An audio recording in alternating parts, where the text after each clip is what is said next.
Aïe, oh, salut tout le monde. Pour celles et ceux qui ont l'habitude de me suivre, vous savez très bien que je tiens mes promesses. Chose promise, chose due, c'est ma devise numéro 2. Après critiquer, manger, dormir. Pour celles et ceux qui ont la référence, c'est cadeau. Moi, je propose Crimador. Crimador. Crimador, ça veut dire quoi? Ça veut dire critiquer, manger, dormir. Ça, c'est bien. Bien sûr, je vous dis ça parce que lors de mon récap de l'année 2023, je promettais de parler de plus en plus de la musique sénégalaise. Si vous ne croyez pas, je fais appel à la VAR pour vérifier. Et donc à travers ça, en fait, ça peut être une source d'encouragement pour se dire que voilà, on est capable de faire quelque chose. Et je parle aussi des autres pays, notamment le Sénégal, qui a un énorme potentiel et dont je parlerai plus en 2024. Ça, c'est mon engagement. Et donc là, nous y sommes. On va parler de Djiba, l'un des princes de la musique sénégalaise qui est vite devenu un incontournable. La version podcast de cette vidéo est disponible sur toutes les plateformes de streaming. Donc allez-y, n'hésitez pas, c'est en description. Mais avant de rentrer dans le vif du sujet, n'oubliez pas de liker la vidéo, de la partager, de commenter. N'oubliez pas aussi de suivre la playlist ce Top Afrobeat 2024, dédiée à tous les morceaux de l'année 2024. Tous les morceaux africains, bien sûr. Il n'y aura pas Jacques Brel. Et surtout, n'oubliez pas de vous abonner à la chaîne et activer la cloche pour ne pas manquer les prochaines vidéos qui vont arriver. Très important. Et maintenant que tout ça est dit, on peut démarrer la vidéo et on se retrouve après. Jay et Jeff. Aïe yo. Salut à tous et soyez les bienvenus dans les analyses musicales de Rudolf.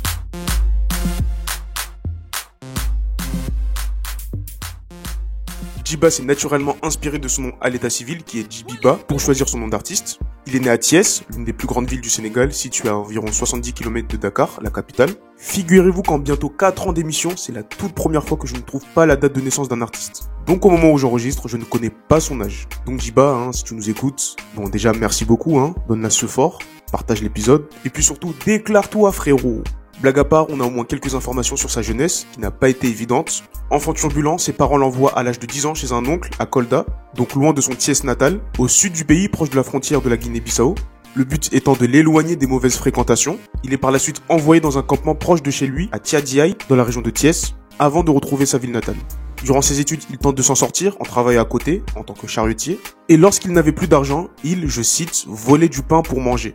Il a malgré tout baigné très tôt dans la musique, particulièrement dans les classiques de la musique sénégalaise où il cite bien sûr Youssou N'Dour ou Baba Mal comme artistes l'ayant beaucoup marqué. On reviendra tout à l'heure sur ce point. Il écrit ainsi ses premiers textes à l'occasion des bals de fin d'année, va ensuite rejoindre un groupe de rap avant de se concentrer sur ses études universitaires.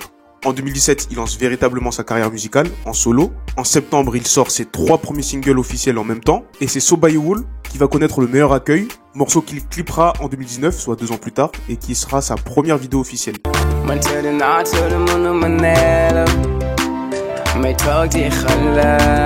Mais entre-temps, en 2018, Djiba est passé dans une autre dimension grâce à Happy Birthday, qui va devenir une chanson beaucoup jouée lors des anniversaires.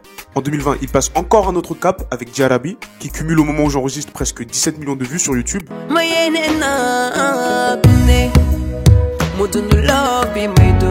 L'année suivante, il sort la pépite Gui, son single classique jusqu'à aujourd'hui, et mon morceau préféré de lui, très clairement.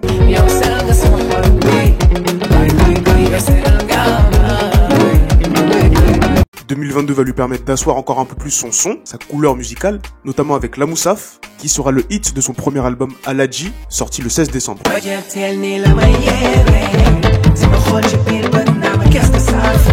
C'est un projet qu'il va défendre durant l'année 2023 via les clips des morceaux Champion et Aladji, avant de délivrer un nouveau hit avec Tiopet Yobu, son dernier titre à date d'enregistrement qui peut laisser présager d'un nouveau projet en cours.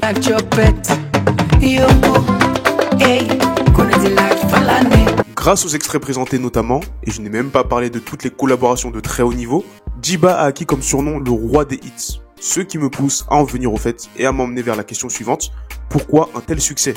Ce qui ressort en premier quand on écoute ses chansons, ou quand on lit les articles à son sujet, c'est sa voix, qui est souvent qualifiée d'angélique. Une petite prouesse quand il explique lui-même que ses expériences de vie ne lui ont jamais donné l'opportunité de travailler et de se former dans la musique. Mais comme je le disais en début de podcast, il a baigné depuis tout petit dans la musique sénégalaise avec comme principale référence Youssou N'Dour ou Baba Mal. Référence, certes, mais pas idole ou modèle. C'est un point important car Djiba est un artiste qui ne s'inspire pas des autres et qui est constamment à la recherche de l'innovation. Dans la musique, qui dit innovation dit très souvent fusion.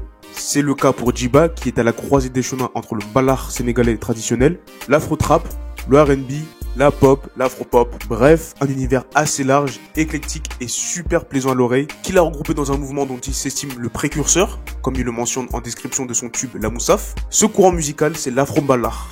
Djiba veut voir large, voire grand, et est capable de chanter en dehors du Wolof, en Peul ou en Soninké. Aucun doute non plus sur sa capacité à chanter en français ou en anglais si nécessaire. Un champ des possibles immense, un état d'esprit clair, net et ambitieux, et aussi, et il faut le dire, une belle gueule qui colle avec sa voix. Je l'ai dit pour Kiss Daniel, allez écouter l'épisode, je le dis aussi ici. Kessia. Et donc, de ce fait, il dispose de tous les atouts nécessaires pour devenir bien plus que le roi des hits sénégalais. Donc voilà à peu près tout ce qu'il fallait savoir sur Djiba. Comme j'ai dit en début de vidéo, n'hésitez pas à liker, commenter et partager. N'hésitez pas également à suivre le podcast Léo Analyse musicale de Rudolf sur toutes les plateformes de streaming. Suivez-moi sur les réseaux sociaux qui s'affichent en bas, là tout de suite, là maintenant, yes. D'ailleurs par rapport à ça, je tiens à remercier la Côte d'Ivoire qui est la communauté la plus engagée sur les réseaux sociaux. Grâce à ma dernière vidéo sur Ariel Chené et Safari Lobiang, j'ai gagné plus de 700 abonnés sur TikTok. Incroyable, merci. Continuez à soutenir en masse et ça s'arrête pas là, hein? Voilà, ok, on est en tas. Et surtout, le plus important, n'oubliez pas de vous abonner à cette chaîne, activez la cloche pour ne pas manquer les prochaines vidéos. Il y a du lourd qui arrive, comme toujours. Voilà, on se retrouve très vite, j'espère. Et en attendant, souvenez-vous qu'il ne faut pas rester assis pour joindre les deux bouts. Ciao!